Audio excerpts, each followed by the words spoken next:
Assalomu alaykum onlayn reklama a'zolari. Sizlar bilan g'aybona yana bir bora uchrashib turganimdan nihoyatda xursandman.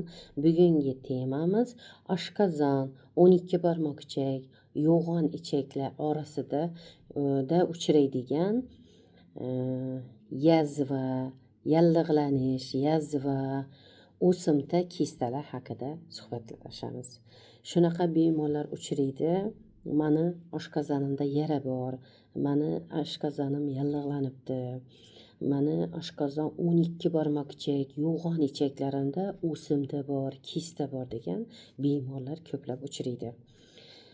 Oshqozonida yallig'lanish bo'lib, oshqozon tibit serilishlari bo'lib, oshqozonida yazva bo'lib, 12 barmoq yo'g'on ichaklarda o'simta kistalar paydo bo'lgan bemorlarimizga tavsiyamiz bizning Nur Aziz sog'lomlashtirish markazimizni tabiiy giyohlari, siroplari yordamida sog'ayishlaringizni tavsiya qilaman. Ko'plab bemorlar bezovta bo'lib keladi.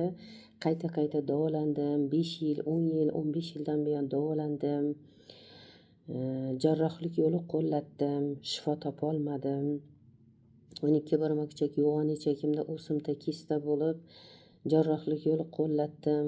Butun qorin sohasi, qorin bo'shlig'iga metastaz bergan, o'pkamga, jigarimga va buyrakimga metastaz bergan, 12 barmoq ichak, yo'g'on ichaklarimda o'simta kattalashgan degan, ko'paygan, kattalashgan degan bemorlar ko'plab uchraydi. Bizning Nur Aziz sog'lomlashtirish markazimizda tabiiy giyohlari, siroplari yordamida shifosi bor. Bemalol kelib lechini olib sog'ayishlaringizni tavsiya qilaman. Qayta davolanishga, jarrohlik yo'li qo'llashga, ximiya nur olishga umuman hojat yo'q. Allohning qudrati ila shu tabiiy giyohlar, siroplar yordamida shifosi bor deb tavsiya qilaman va qayta davolanib bilmaysiz. Iloji boricha tegizmasdan, jarrohlik yo'li qo'llamasdan, ximiya nur olmasdan davolanishlaringizni, tabiiy yo'l bilan davolanishlaringizni tavsiya qilaman. Bizning Nur Aziz sog'lomlashtirish markazimizda bemalol kelib lechini olib sog'ayishlaringizni tavsiya qilaman.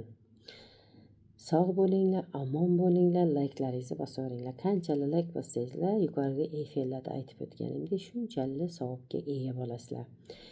Bitta laykingiz bilan bitta bemor sog'ayadigan bo'lsa, Allohning qudrati ila muborak Allohning uyida bitta tuya so'yib, ro'za Ramazon oyida 1000 ta ro'zadorga iftorlik bergan savobga ega bo'lasizlar. Shuning uchun layklaringizni bosaveringlar. Davolanib turgan bemorlarimizga Allohim shifo bersin so'rab qolaman va sog'lom insonlar hech ham bemor bo'lmasin deb Allohdan so'rayman. Kelgisi efirlargacha deb qolaman. Layklaringizni bosaveringlar.